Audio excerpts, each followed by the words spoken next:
So you've decided that you want to buy a pomade. You step into a store or you go online and you're immediately spoiled by choice by the many different options to choose from.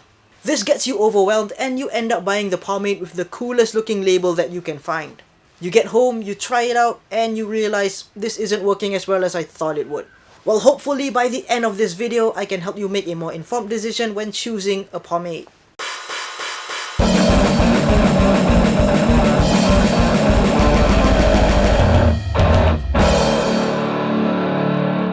What's up guys, Zami here and you're watching Heavy Metal Pomp. Some questions that I often get asked are, what is the best pomade or what's a pomade that I should get? Well, frankly speaking, there isn't a definitive answer to these questions. There are just too many factors to consider when you're answering these questions. In today's video, I'll be addressing the necessary factors to consider when you're choosing a pomade. The first thing to note is that there are many different types of pomades. While pomades are generally aimed to give you that clean, dapper look, the specific type of pomade that you might choose will affect the overall end result. The very first thing that you need to consider is what hairstyle are you going for. Whether you're going for a pompadour, a slick back, or even a side part contour, the pomade that you choose will really affect the styling process as well as the end result of the hairstyle. When it comes to pomade itself, there are many subcategories that fall under it. The two main categories are oil-based pomades and water-based pomades. Then when you start digging into water-based pomades, you'd find that it gets a bit more specific. The two main ones that I'll cover are orthodox and unorthodox water-based pomades. Then some of you might be wondering, where do clays, waxes and matte paste fit into all of this mess? To avoid overcomplicating things, I'll only be covering the three main types of pomades that I mentioned earlier, as they are the most common types of pomades that you'll come across in the pomade world.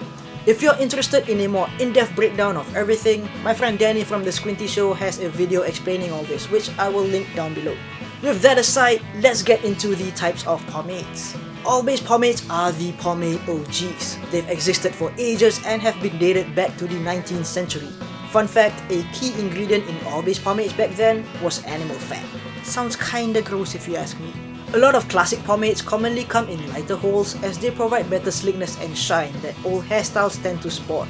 Of course, with modern iterations of oil-based pomades, you're gonna be able to find them in various holes and shine levels.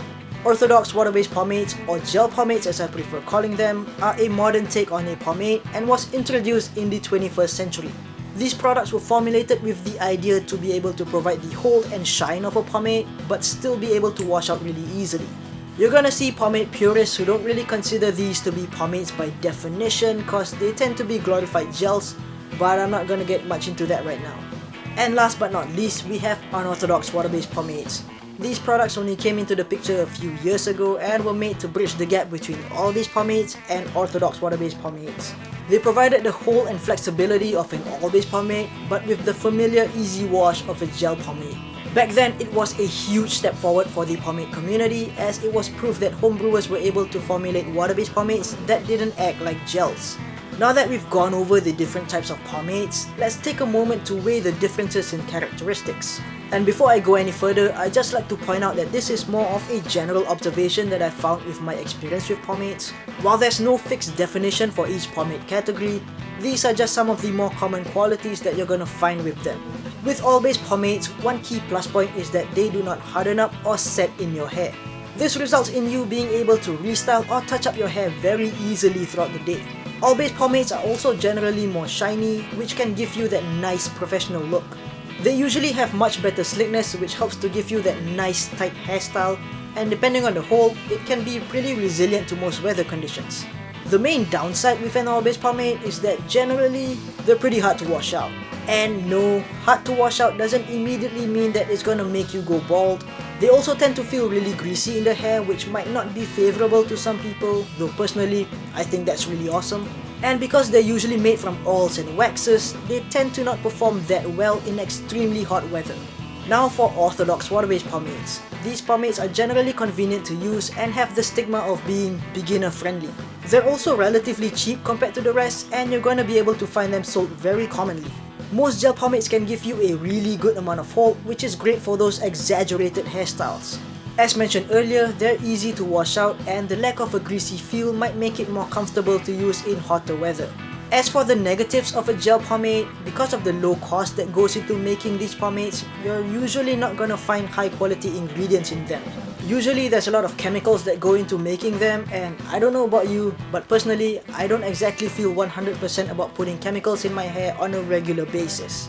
Gel pomades also have the notorious quality of hardening up in your hair. It can make your hair feel like a helmet and get super crunchy, and ultimately, it just means that it's not gonna be easily restylable. There's the argument that you can run a comb under some water to restyle your hair, but that's not exactly efficient, and even then, it's still not gonna be easy to restyle your hair. And while gel pomades are easy to wash out, they tend to leave your hair feeling dead and lifeless, which definitely isn't a good thing. As for unorthodox water-based pomades, these are pretty much the middle ground between the two categories that I just spoke of.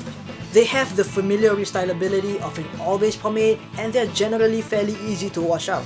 Most of them can put up with hot weather, and they usually provide a good amount of hold as well. On the other hand, pomades in this category are generally more expensive when compared to oil-based and gel pomades. And as much as they're replicating the feel of an oil-based pomade, the slickness still isn't on par with an actual oil-based pomade. Unorthodox water-based pomades also have a certain longevity to them, and if not used within a year, they can expire.